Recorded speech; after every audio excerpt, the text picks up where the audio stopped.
I'm going to show you how you can grow a business from scratch into millions of dollars or more like I have using what I call my authenticity framework. My name is Jason Fleming. I've sold $250 million on webinars, and I'm here today to talk to you about one of the key components of what makes my success so successful, and that's authenticity. And it's weird, let's just talk about this up front. It's weird having an examination of authenticity. It reminds me of when comedians talk about the craft of comedy. It feels a little self-indulgent. It's weird talking about authenticity. How do you be authentic and talk about authenticity, blah, blah, blah. Hopefully this lands. I don't know if it will or not, but it'll be interesting to see because I often think about authenticity when it comes to communicating with the market. And I think most communication is inauthentic, whether the communicator realizes it or not. And I have a different take on authenticity than most people do.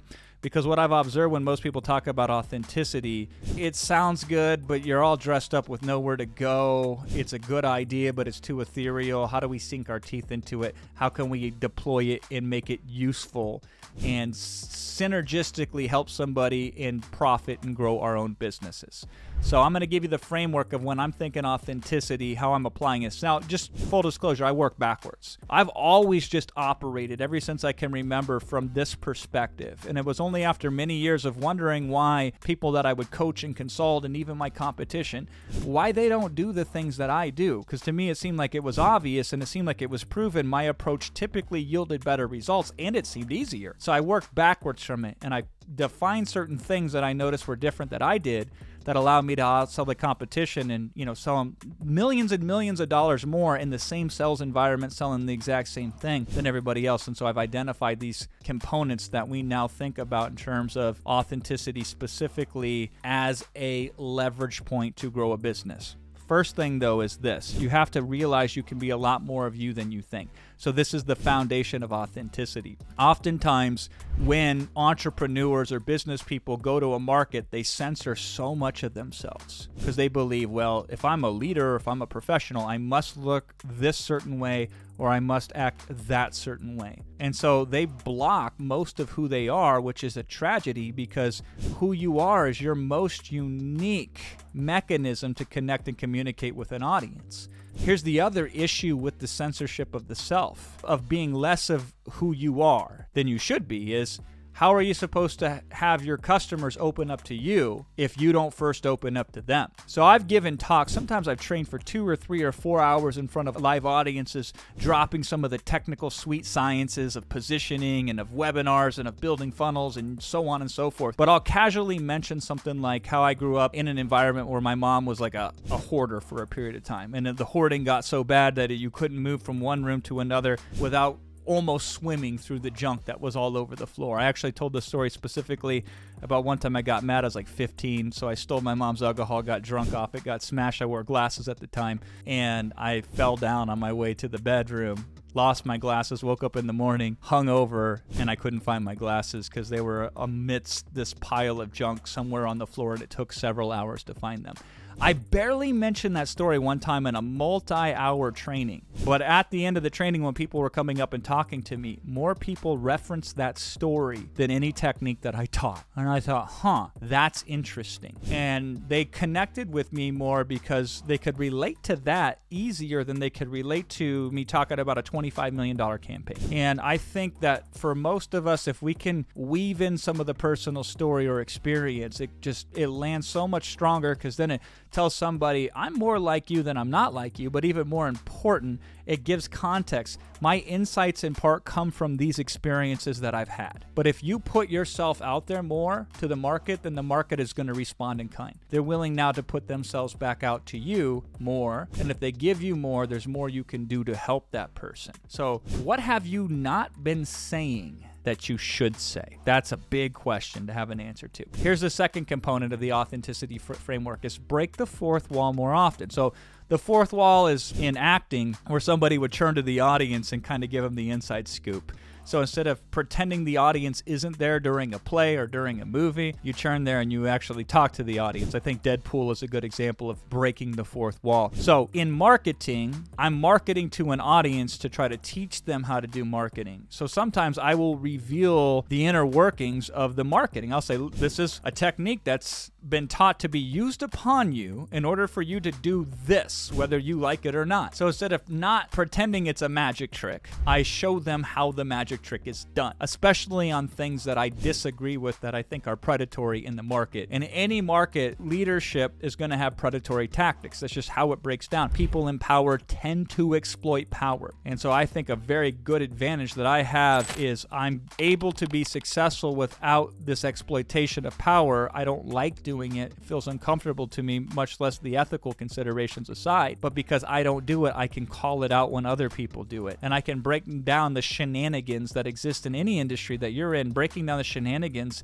and pointing at them automatically makes people more receptive to whatever you teach them, because they believe, whether it's true or not, that, oh, he won't do that because he told me that other people are doing it and it's wrong. Now, unfortunately, it doesn't work out that way. A lot of people will point the finger at somebody else saying, look at all the bad stuff they're doing while doing the same bad stuff to you. That's a different story, though. But I think that you should pay some attention, maybe equal attention, not just to the subject matter or the training or the educational component, but there should be something about the shenanigans of how the sausage is made in the industry itself. So the more you can take the customer behind the counter, the less of a divide that will exist between you and the customer. I'll give you one quick example of that. In the webinars back in the day, I used to start almost all of them off with, I have two agendas today. My first is to show you X, and my second is to sell you a product. So right away, I brought them to my side of the table. Like, I'm here to sell you something today. And that I felt was better than pretending I wasn't there to sell them something and then, ha, I got you. Yes, I'm actually trying to sell you something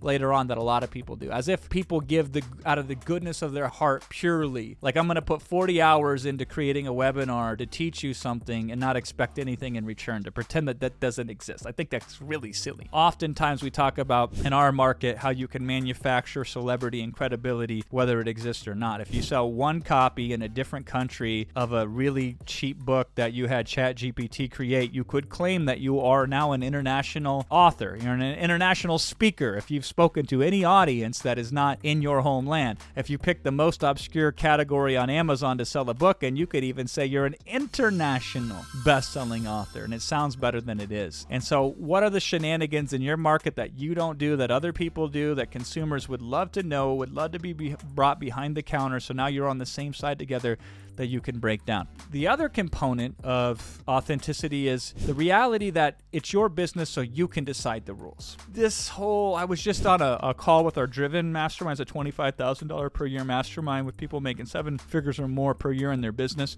We just did a call this morning. We do one every Wednesday. And I went on this rant because the in vogue thing right now today in the business world is these 5-day challenges. And I was laughing because I think it's 5 because somebody used 5 one time. It worked reasonably well. And everybody else says, okay, I don't have to make a decision. I'll check a box and just say mine will be 5. I'm not convinced that 5 is some sort of magic number that works better than 6 or 4. The best way about going through something like that I was explaining is to work backwards. What would be the ideal number of days for this particular topic to this particular market at the time, and build the campaign around that, as opposed to like a fill in the blanks. Okay, we got to do this, we got to do that, we got to do this. I said the issue with that though is people like fill in the blanks because it's one less decision they have to make. So there's a trade-off between those two. But then people start to fall in this behavioral pattern where they think that because it's always done a certain way, it's wrong if I don't do it that way. The reality is, beyond the ethical and legal boundaries, pretty much everything else is fair game. If you only want to sell to people over 7 figures or more per year and turn your back on 99% of the market, you absolutely can do that, and there's nothing wrong with that. If you want to sell stuff and not care how it looks, like you don't want to have the polish, it doesn't need to be pretty for you, sell it ugly. It doesn't matter. If you just want to focus on the end result and you want to just substitute everything else out to make it look just done, barely good enough, so this one thing can be great, go for it. It's your business, so you can make up the rules. Your business is your planet, and on your planet, you can decide what is okay and what isn't okay. And you don't need justification for that either. The justification is because I want to. And I think that's a part of authenticity that a lot of people miss, that we've been programmed to believe that is somehow inherently wrong to want something just to want it. Again, beyond legal and ethical considerations, if you want to run it a certain specific way and everybody else thinks you're insane and they disagree with you, that's their prerogative. But that alone shouldn't stop you from trying out the thing that you want to try out. Every major breakthrough I came up with in this business, in this industry, came because I've absolutely violated industry norms, was ridiculed, made fun of, and then proven right. And I won big time. And then anybody else, all they can do is Xerox a version of that for themselves. They didn't create the original. And so you can decide on your terms just because you want to do it for no other reason. There's so many different ways to win in this business. There's not just one way or two ways or three ways or five ways. There's an infinite number of ways in which you can win at this business. The reality is the world needs more people who decide to fully show up more with exactly who they are. And if you're changing things and suppressing things because you're like, I'd rather do it this way, but everybody else is doing it that way, you're not showing up fully with who you are. Now, there are some instances where it makes sense to do it the way that the industry does it, but you should test those boundaries. You should always be open to test it. You're going to get more business as a byproduct of people wanting to hang out with somebody who's unique and different, even if what you're doing that's unique and different doesn't actually matter. So in marketing, there's a benefit of just being different. Oftentimes, different is better than better. The next component of authenticity is congruence is more important than technique. So a lot of the game of business is won through attrition more so than brilliance and genius. Just showing up and quitting later is a huge part of success in business. And the big deal, though, is if you're showing up often, the more congruent you can be when you show up, the better. So if you're consistently communicating to the market that I'm always here for you, and you know what to expect with me in terms of character values, you know what to expect from me in terms of my philosophy and my approach, very comforting, very comforting. Over time, people will say, I got to do business with that person. And they'll make up reasons to give you money because you're congruent with who you are and you've shown your congruence by always being there for them when they need you. And that's much harder than it sounds, which is why I will sacrifice tremendously on the technique side so I have congruence. I always say it, ship, just ship, just ship, just ship.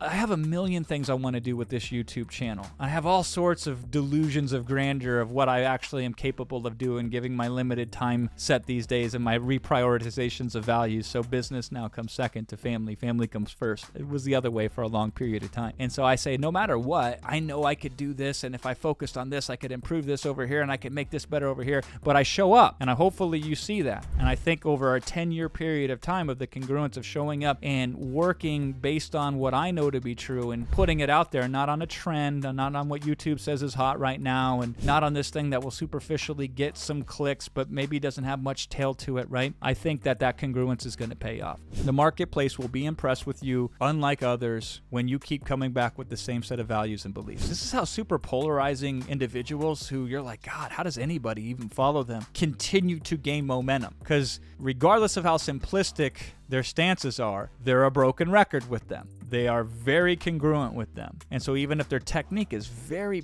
very poor, people feel good about listening to them because they know what to expect when they communicate with them. If you do both over time, you will pick up technique as a byproduct of congruence. So you will work marginally on technique, but naturally the result is you will become a better communicator automatically. So many people are focused on technique, but they're incongruent. They're incongruent with the application of technique, and they're incongruent with their positions and their values. Their values they're too fuzzy. And so they're moving back and forth between a little bit of this and a little bit of that. And it's hard to know who they are as an individual. And that makes people uncomfortable to do business with them. So more emphasis on congruence, less emphasis on technique. Here's the other element. Beliefs are transferable. The strongest beliefs have the most transferability. So the beliefs that come from your heart and are demonstrated by what you say a little bit, but more importantly, how you show up. That's going to move the market the most. So I've made millions of dollars in sales because I believed in my audience more than my audience believed in my audience. I can look at somebody and I can see the potential in them, and I know that they can reach that potential, even if their self-worth is in the gutter. And they will say, wow, that person believes in me more than anybody's ever believed in me. That doesn't mean I do this for everybody, of course. If I don't see the potential in you, even if you're telling me you're going to be successful, I'm like, well, okay, we'll see. But sometimes you would just observe people and you observe their traits and their character and you observe how they show up. And oftentimes they have imposter syndrome. And you just don't tolerate imposter syndrome when they're around you. And your belief that they're better than they are will be stronger than anything you could do, teach, or say to them, or that they could do, teach, and say to themselves. And so you have to cultivate these beliefs. And these beliefs, they come with authenticity, and then they're communicated in a way that has impact with the market. But a belief that isn't in your heart lacks the firepower to truly move the heart of someone else. And lastly, and this is my belief when it comes to authenticity and everything we're talking about here today, is the censorship of the soul is the ultimate tragedy. And that's true in business, that's true in life. Here's a test for you. I bet you struggle with this. Many of us, we're afraid if we're journaling in our own journal that nobody's supposed to ever read, in our own private journal, even then we censor ourselves. Even then we have trouble writing down our true feelings. So one way or another, we've habituated the censorship of ourselves. And then this creates a malignant tendency to where we will then want to censor others as well. I often say, who am I to decide how the market spends its money? Why should I put a limit on your ability to decide what's best for you? So we judge the market, but usually the judgment of the external market is a reflection of the judgment of the internal self. And so the better we are with recognizing reality as it is, before you can change reality, you have to recognize it exactly for what it is. So we want to go first. We want to be more open to the limitations currently that we have, and we want to be more open with the conflicts and contradictions inside of us and just lay them on the table and just acknowledge them without judgment. Ideally, that takes a little bit more practice. But the thing is, if we can be more aware of our own limitations, then we feel more comfortable addressing other people for their limitations. So a lot of success I've had in business is telling people, yes, you have no experience. Yes, you failed in business 762 different times. Yes, you lack funds right now. And yes, you also lack money. And so you are in one of the worst positions you could ever be in to start a business. However, here's why I think it still makes sense for you to consider starting a business. So what you'll see is most people won't mention those very scary downsides at all. They'll pretend they don't exist because they're afraid to mention them, because if they mention them, they're afraid the market will no longer listen to them. I actually love bringing them up, because if we can start with all the bad stuff, then we can end on all the good stuff. But people start with the good stuff, and if they don't address the bad stuff, that's where people's minds are going to go. And so the people are ending in the market on the bad stuff. When you're talking the good stuff, everybody's out. Everybody's losing in that scenario. So everybody's afraid to talk about the price of a product because they're afraid that their market is going to freak out over the price, bury their head in the sand, and never be seen or heard from again.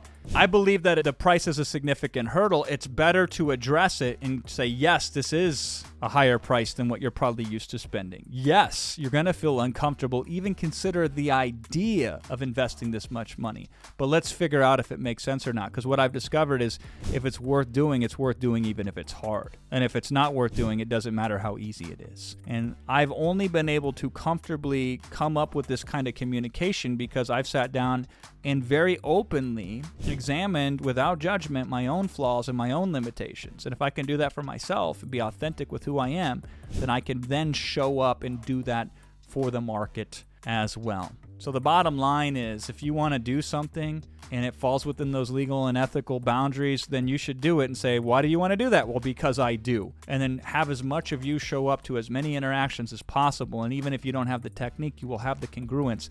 And that's probably an easier way to $1 million than watching 1 million YouTube videos ever will be. So try that on for size. Let me know how that lands for you.